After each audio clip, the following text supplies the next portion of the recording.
Welcome to Sawlogs Plastic Hubs with Jim Dedman. Of course, I'm Jim Dedman. Welcome to my humble shop and welcome to today's video. Today's video presentation for your enjoyment is a project I've been putting off for a long time.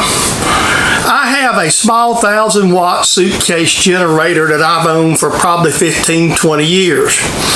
And it hasn't ran in probably a good 7 or 8. I got it out a while back and tried to crank it, and obviously the carburetor went south. And I took it to a local small engine shop. They informed me that they couldn't get my carburetor or my parts.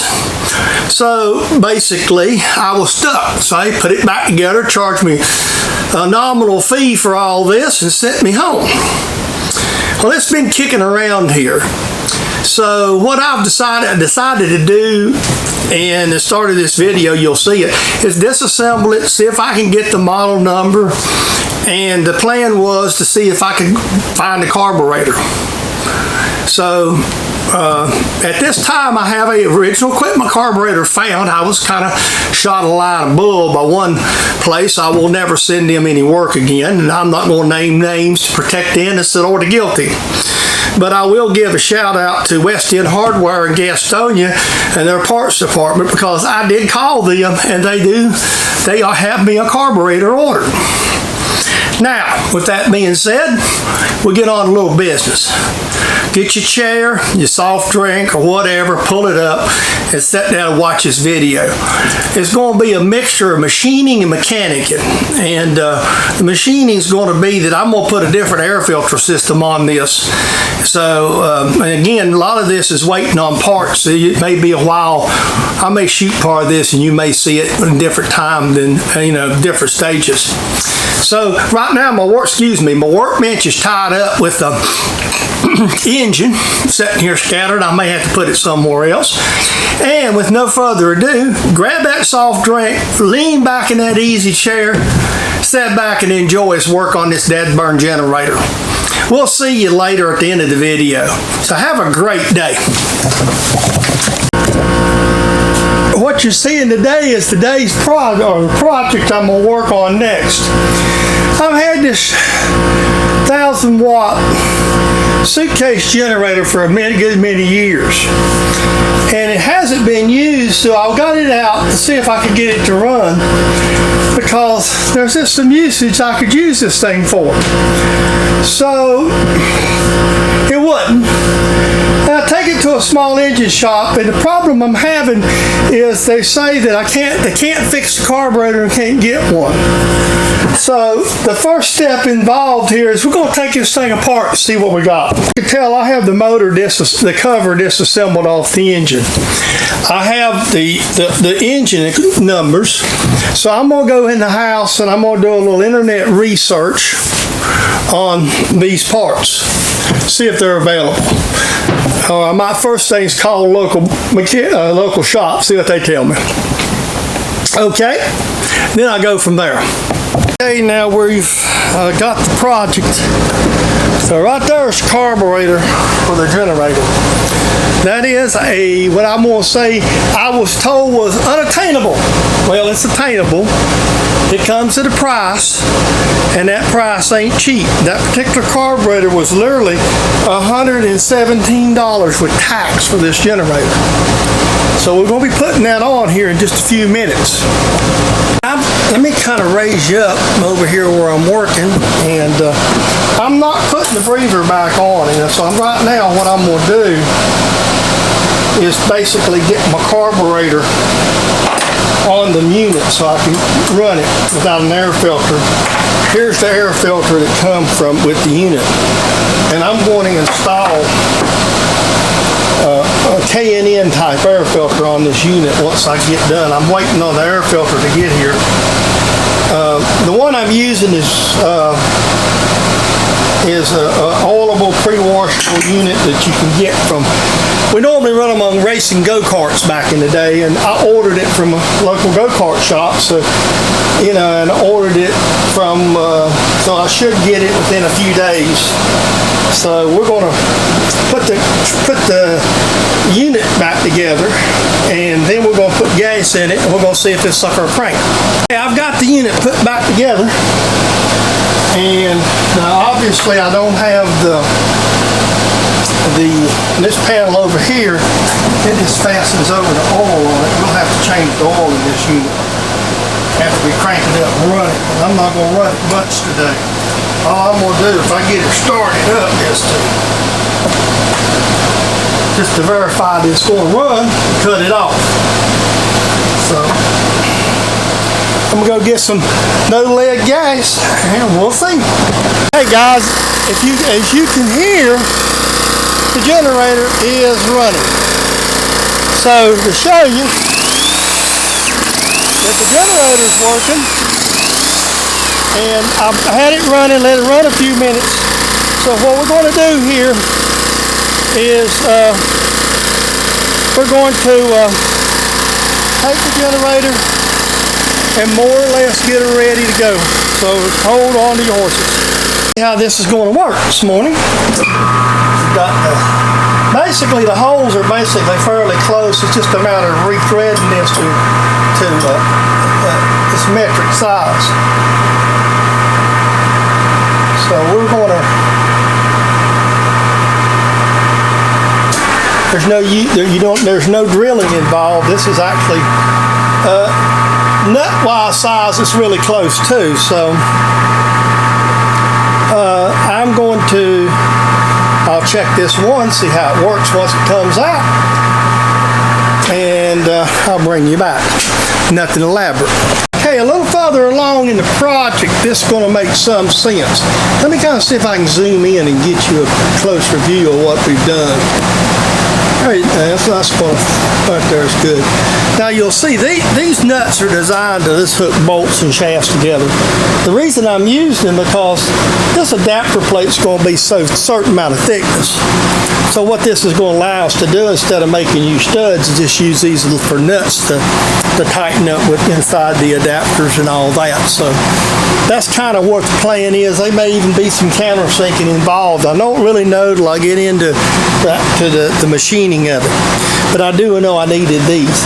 Bad part, I just used up one of my ways of making up the screws, but if I have a job come up, I got to make thumb screws, I'll just grab a piece of cold roll and drill it 1/4 right quick. And I really need the hexes more for this.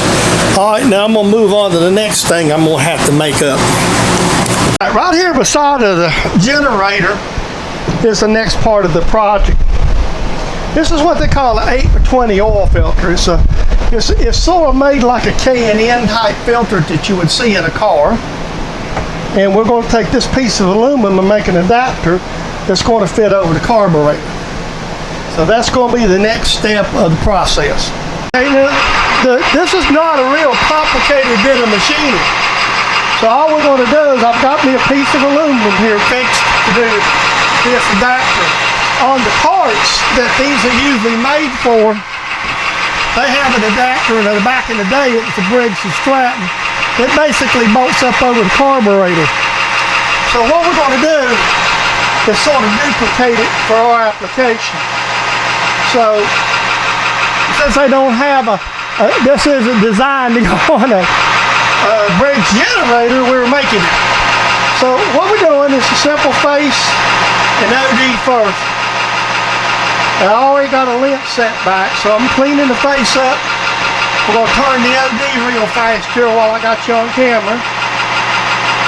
And we're going to use it. We're going to try to take us an angular cutter and go in there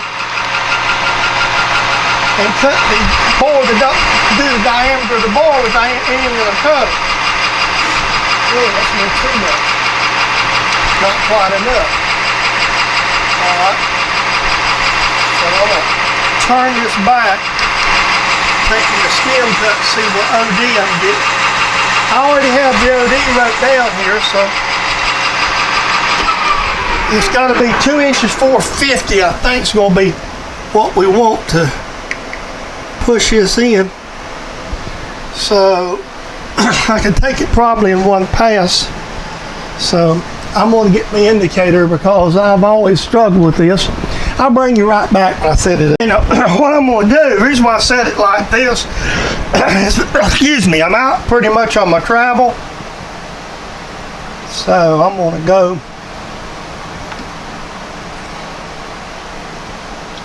there. We'll try that, see how that works for us, and we'll go from there. I've already got the dent set, so.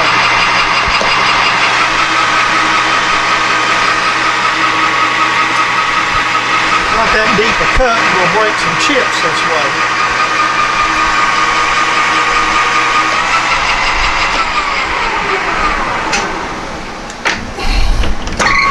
And I'm going to leave a line, so I'm going to feed backwards, so I want this to be pretty slick for this filter to fit down on. Okay, let's check it. And then we'll see if the filter fits. I'll check the diameter first, see if I'm where I think I want to be. I'm right at it. Let me go get the air filter now, see how it fits. I'll bring you back. There's the air filter, and it's good and snug. So you want it snug enough. It's got a clamp that will clamp down to it, but you don't want it to just, you know, slide on there real easy. So there's some friction, so that's good. That clamp will tighten it up. So now the next thing is we're going to set this thing up and try to do an angular cut to it. First thing, before I do that, I'm going to go ahead and chamfer it right quick. I'm going to go ahead and slow it down to a more reasonable speed here and take this here tool. We're going to put a chamfer right here. Okay, there we go. Now I'll set it up. We'll do the angular cut. All right, now you can see that. If my arm's somewhat in the way, I'm going to apologize, but I've got to work with this, and so I've never used the angular cutter on my lathe yet. I've got the tool. In a video a while back, you see me make this tool that's on my lathe and it's in my tailstock just to hold these cutters. We're probably actually not going to come. What we're going to do is go to a depth and then we'll cut it off and it'll probably just pops out that way. So this angular cutter is this hole will be a little 20 or 30 thousandths bigger than the original. And there's a reason I'm using the angular cutter. A drill and boring bar would work just as well. However, I've got a plan, and you know, to do the mill work to save setup, I'm going to go in and use put this in my collet on my mill. We're going to center up off of it, save from having to do all this indicating when we set the mill up itself.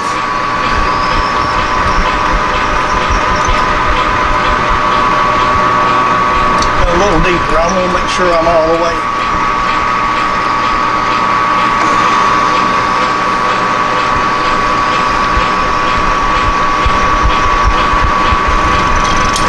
Yeah, I'm just kind of getting a gauge of where I'm at. I want to be about an inch. I'm going to go a little deeper. Now I know I'm deep enough there. Okay. Now all we got to do is cut it off. So we'll get set up to do it. Now we're getting ready to do the cutoff operation. You know, when I do cut off, I always use cutting oil, even on aluminum, because of gall. And I've got the RPM up about 200 here.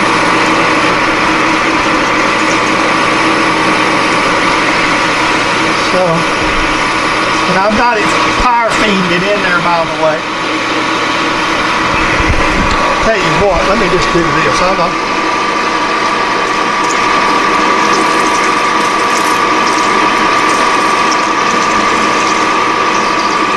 going to turn this around and chamfer it and cut it off and do it anyway. It's fairly deep, and I just feel better if I put a little oil down in it. So hopefully what will happen is when it hits that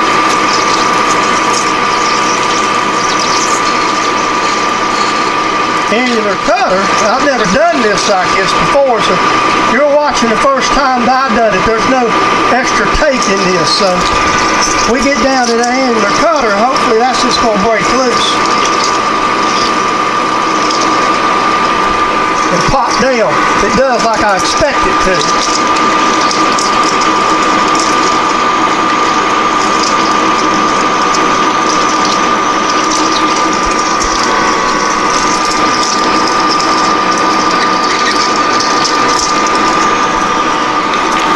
Yep, just like I expected it to. All right, now we'll go ahead and cut this rest of the way off, by the way, so just so I can have it. Now we'll just face this end off, clean it up a little bit to make it slick.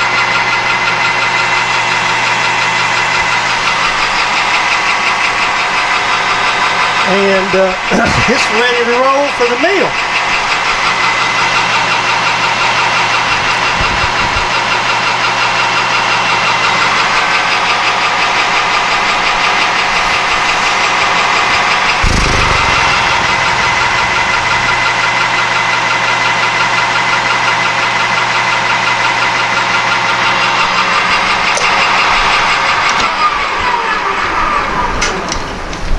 Now what I'm going to do is I'm going to come back and I'm going to chamfer it, obviously, with like I did the other side, but I also got to do the board. I done the other one off camera because I forgot about it.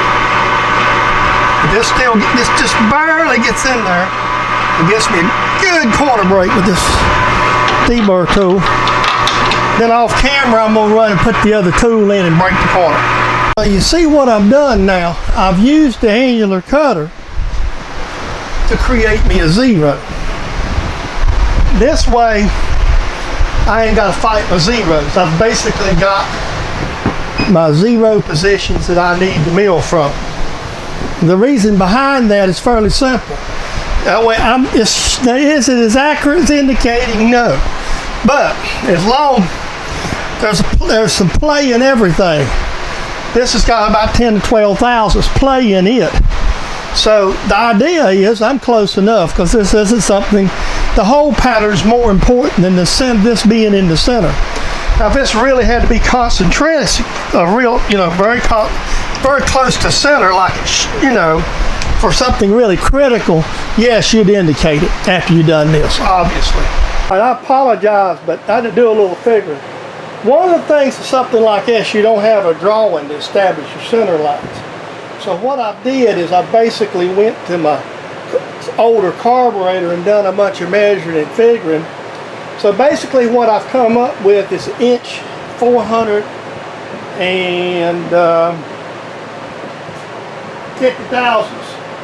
center to center. And what I did is to double check it with sanity, I took maybe a couple blue marks and just hit it with the center here so I could make sure I was right on it, double check it. So this is the critical part, is getting holes through it. Now we got another step we've got to do to make this thing work. So with no further ado, now we get to drilling some holes.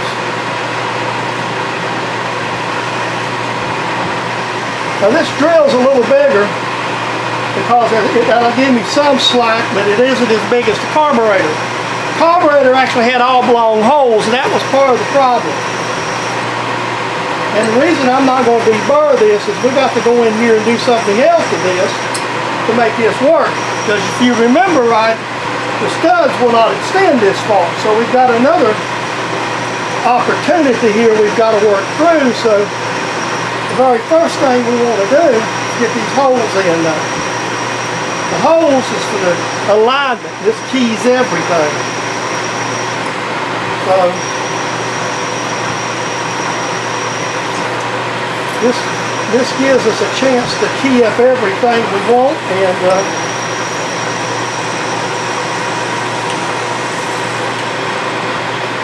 all right.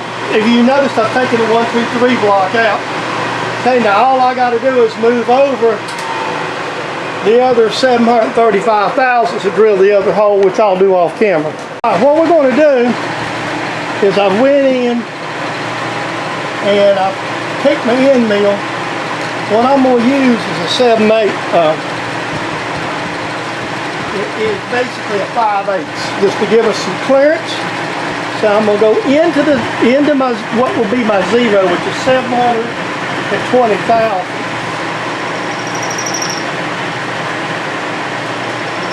That is not zero, not zero, 735. Excuse me.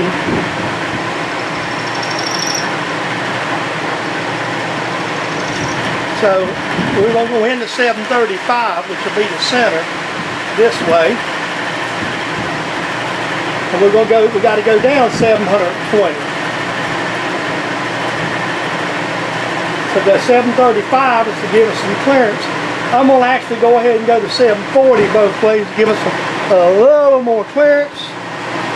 Come this direction, same way. 740. Back. That's the first 100. I'm just going to go 100 at a time because we don't need to go down in there god awful deep. And we just need a little clearance issue there. Theoretically, we can cut this thing all the way across, but I want to leave some. I want to leave a little bit of a grip for the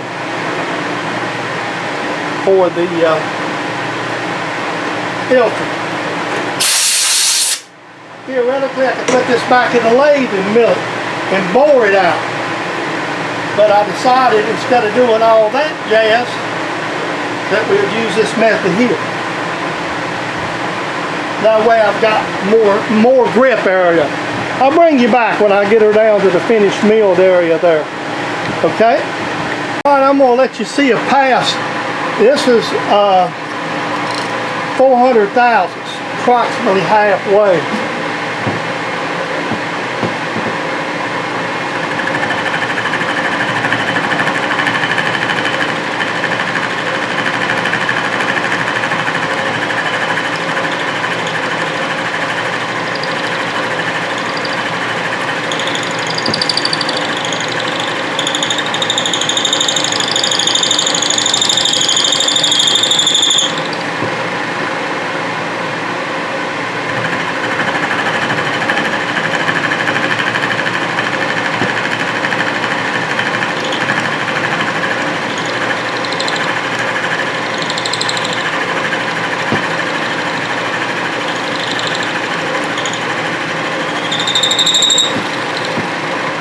All right, there's your another, that's the passes right there. Okay, one of the things I got to do that I haven't done yet is I've got to put a breather system on this thing. So to do that, we decided there are several ways to do it, so I got to make a piece first. So what I decided to do, instead of going and hunting fittings, is just take a piece of all thread here and drill it out and put a hole through it. Then we're going to drill and tap the adapter for the all thread to thread into, and then we'll install the line. What this will do is as the breather at the valves, that way it can breathe into it just like it was the original design. The only difference is the hole will be a little smaller, but I don't think that's going to cause a problem. So what I'm doing is just basically taking a piece of threaded rod right now and drilling it.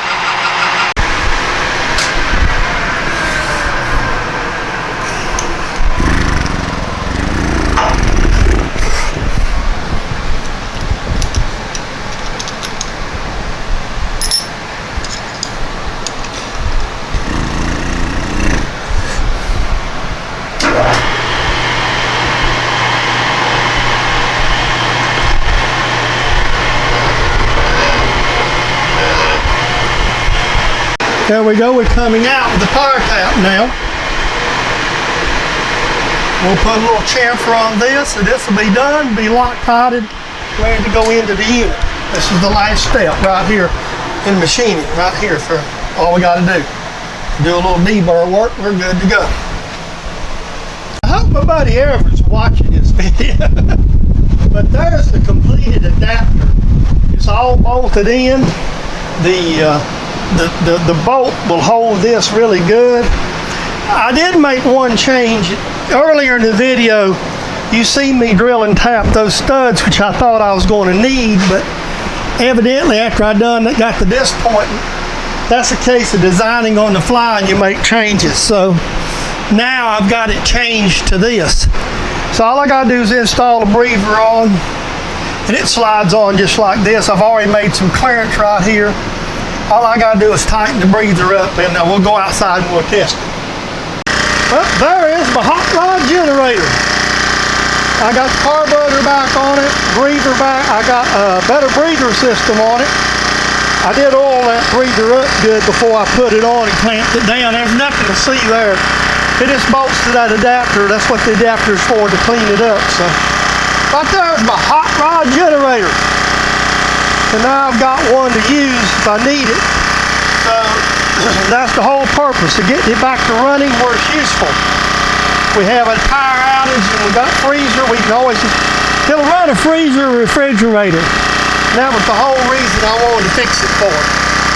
I'm your buddy Jim. Thanks for watching today's video about the generator rebuild. Like I said in the beginning, that you never know. This is one of them jobs that you take on and kind of work out of your head. The carburetor putting on was straightforward, but the air filter, like I said, was destroyed, so I come up with an alternate method. I mean, I could have bought a replacement air filter. Truthfully, it could have been done. Trouble is, with no more than the generator gets used, it'll deteriorate too. So this will not deteriorate what it is. So it was just something I wanted to do, a little fun project, and get my generator back online. So I hope you enjoyed today's video. Now with that being said, I will remind you again, as every video that I have, these are copyrighted productions of James Deadman, Sawlogs Plastic Hubs, for your entertainment, enjoyment, and education here on YouTube. So I hope you enjoyed this video, because that's why we do it for. I mean, if it wasn't for giving somebody enjoyment and sharing, it's a lot easier to do this. Your camera cut off. The other thing I want to encourage you to do is subscribe to my channel. It doesn't cost anything. There's no fees involved. All you got to do is hit that little button that says subscribe. And I would really, really appreciate it. There's more and more people subscribing to my channel. I try to be personable. If you make a comment, which is the other thing I'm going to encourage you to do, I try to get back with you. Even if it's a comment I disagree with, I'm going to still get back with you. If you're going to take the time to write a comment, I'm going to take the time to get back to you, because I appreciate it. We may not always agree, but you're going to get some sort of response. I do appreciate them. So with all that being said, I hope you did enjoy the video. Keep the subscriptions coming for the new people that come by. I appreciate the old subscribers that have been with me. And like I say, just put them comments in there. With all that said, we're going to see you on that next video we're going to be doing. We'll figure out some kind of trash to get into in here in this little bitty shop. So hang around. We'll see you in that next video.